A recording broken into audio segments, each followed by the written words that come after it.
시민보 기자가 누가 커피 타줬냐는 핵심이 아니다.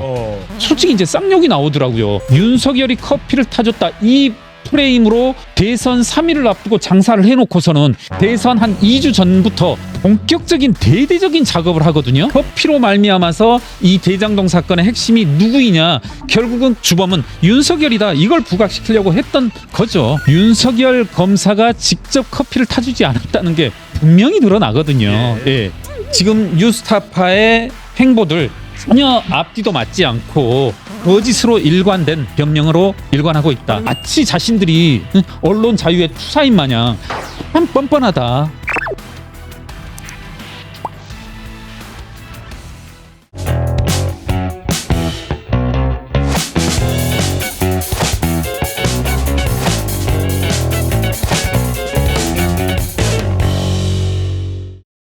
신학님 전 언론노조위원장입니다.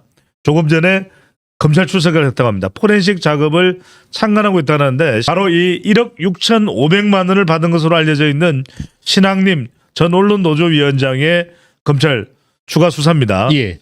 자, 일단 참여연대 집행위원장까지 역임을 했던 김영균 회계사 아니겠습니까? 더군다나 회계사고 책 3권에 1억 6,500만 원은 어떻게 보십니까? 좀 말이 안 되는 거죠. 예.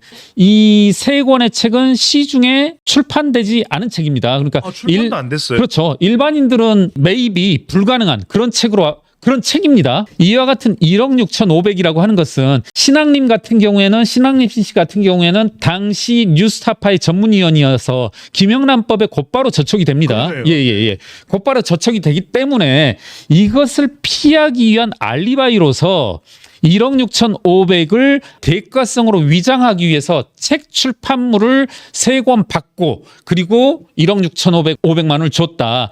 이건 정말 순전히 어떤 인쇄소에서 부울간의 알리바이를 만들어내기 위한 출판물 제작이 아니냐, 뭐 이렇게 보여지고요. 생각난 김에 하나하나 이제 몇 가지 것들 일주일간 있었던 것을 따져보면 이 지금 뉴스타파가 대단히 이제 심각한 상황이고 이 72분 녹취록으로 이제 공개를 하였고요. 아니 그러면 72분을 그때 왜 공개할 수는 없을까? 우선 그렇죠. 그때 대선 직전에 대선과 관련돼서 영향을 줄 수도 있다라는 그런 우려가 있었다면 그렇다면 그것을 공개하고 텍스트를 그때 공개했었어야 되는 거 아니냐는 거죠. 맞습니다. 이제 정확한 지적이신데 그리고 반면에 그때 72분 녹취록을 절대 공개할 수 없었죠.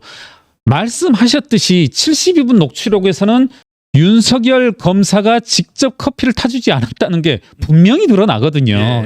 그 내용을 보게 되면 윤석열이 커피를 타주지 않았다, 이런 내용 명확히 나오기 때문에 사실 지금 이제 뉴스타파 측에서 뭐라고 하냐면 시민보 기자가 지금 이제 어떤 발언을 했냐면 누가 커피 타줬냐는 핵심이 아니다. 저 정말 이 말을 듣고 솔직히 이제 쌍욕이 나오더라고요. 윤석열이 커피를 타줬다. 이 프레임으로 대선 3일을 앞두고 장사를 해놓고서는 이제 와서는 누가 커피를 타줬냐는 중요한 문제가 아니다. 맞아요. 냉정하게 본다라면 누가 커피를 타줬냐는 중요한 문제가 아닌데 정확히 말하자면 대선 한 2주 전부터 본격적인 대대적인 작업을 하거든요. 그렇죠. 윤석열이 커피 타줬다. 한번 제가 몇 가지를 한번 찾아와 봤어요. 그 당시에 보도 내용이죠. 그렇습니다.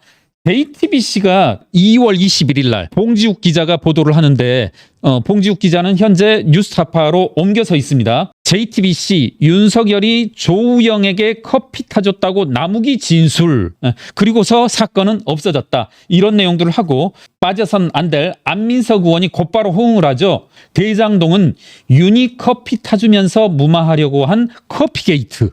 상당히 그러니까 선정적이면서 국민들의 뇌리에 대선을 불과 며칠 남겨두지 않은 상태에서 뇌리에 또렷또렷이 박히는 거죠. 말씀하셨지만 이재명 대표도 윤석열 대표와의 대통령 선거 후보 토론회에서 어떤 질문을 하냐면 조우영한테 커피는 왜 사주셨어요? 왜 커피 타주셨어요? 이런 질문을 했단 말입니다. 맞습니다.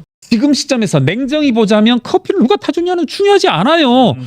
국민 누구나 아는데 그럼에도 불구하고 당시 이 지점을 대대적인 작업을 해왔다는 거죠. 자, 그래서 그 당시에 그 커피가 결코 작은 이슈가 아니었습니다. 맞습니다. 왜냐하면 마치 커피를 통해서 이 천화동인 6호의 실소유주인 조우영에게 커피를 타주면서 사건을 무마시키려고 했다. 그렇죠. 그것도 윤석열 중대 예. 이과장이. 예. 그렇게 되면은 어떤 상황이 되냐면은 말 그대로 대장동의 이 몸통이 부산저축은행 관련성이 있고 예. 그때 여론조사에서도 대장동 게이트가 누구의 게이트냐 윤석열이냐 이재명이냐 그랬을 때 윤석열 비율이 꽤 됐어. 상당히 높았고 실제 민주당 지지자 중에서는 제 기억으로 거의 60% 70% 상회했던 그러니까 것으로 알고 있습니다. 그 뉴스타파의 시민보 씨가 지금 이 상황에서 그와 같은 식으로 뻔뻔하게 이제 사건을 회피하려고 하는 것은 사실은 다시 이제 되돌이켜 보면 커피라는 것은 상당히 상징적인 단어였던 거죠.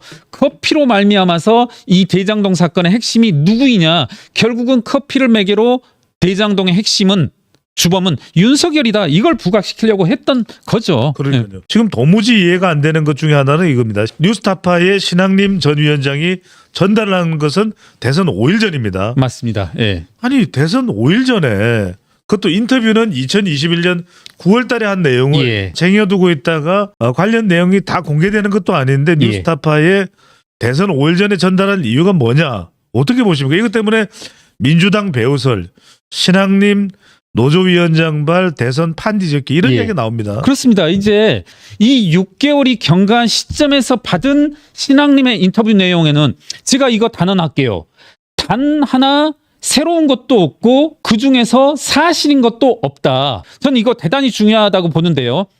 언론사라면 보도 가치가 있는지 없는지 여부를 당연히 첫째는 사실이어야 되고 내지는 사실임을 확인할 수 있는 어떤 뭐랄까요? 심증 내지는 정황들이 있다는 것을 데스크나 보도 기자가 확신할 수 있어야 되고 그 다음에 그것들이 새로운 것이어야 되죠. 그런데 당시 뉴스타파의 보도는 그 둘 다를 갖추지 못했습니다. 자, 첫 번째 어느 것 하나 새로운 것이 없다.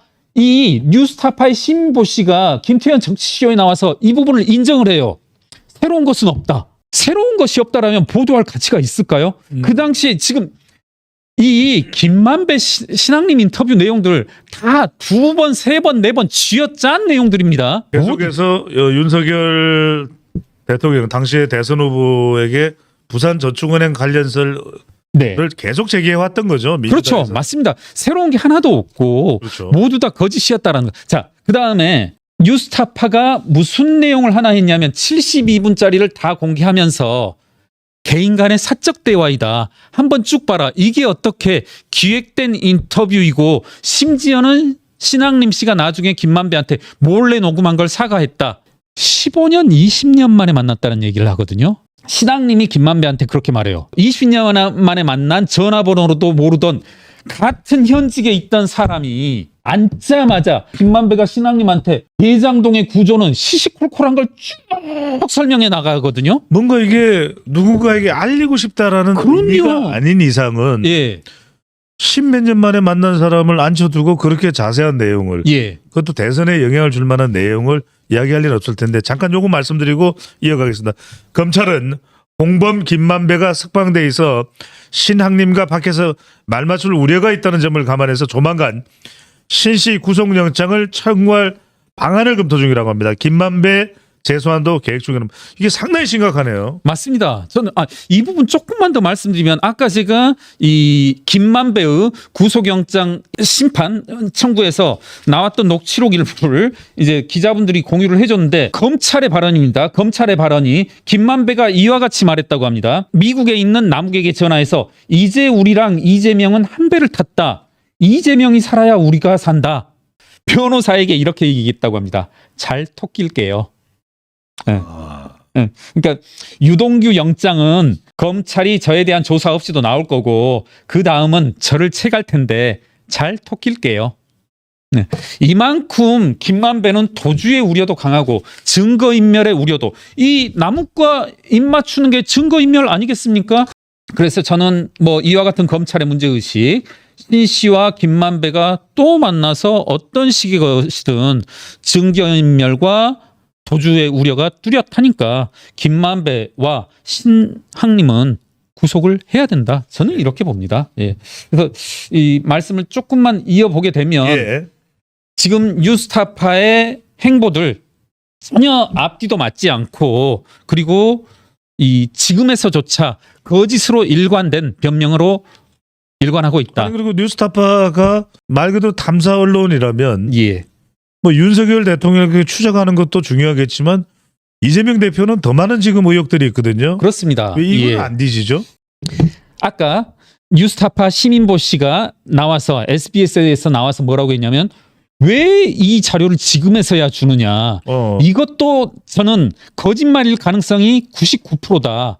뉴스타파가 과거 문재인 정부 시절에 2020년, 21년, 22년 조국 사태에 대해서 그리고 울산시장 선거 개입에 대해서 청와대 울산시장 선거 개입에 대해서 라임 옵티머스에 대해서 보도한 바가 거의 없습니다.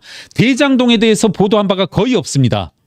그런 상태에서 새로운 것도 없고 모두 다 거짓인 인터뷰를 3월 6일 날 대선 3일을 앞두고 공개해두고서 지금 뉴스타파 큰소리 빵빵 치고 있어요. 윤석열 정부의 언론 탄압을 뭐 한다. 마치 자신들이 언론 자유의 투사인 마냥 참 뻔뻔하다. 아, 뉴스타파 이분들 정말 거짓말로 지금도 일관하고 일부 언론들에서 뉴스타파의 뭐 상징성 뭐 때문에 뉴스타파를 살려야 한다. 뭐 이런 말들 한 그분들 양심을 가지시기 바랍니다.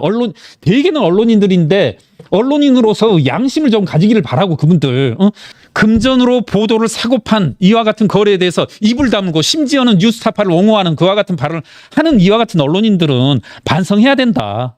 좀 더 심한 말도 하고 싶은데 정말 그러면 안 된다고 생각합니다. 알겠습니다. 예.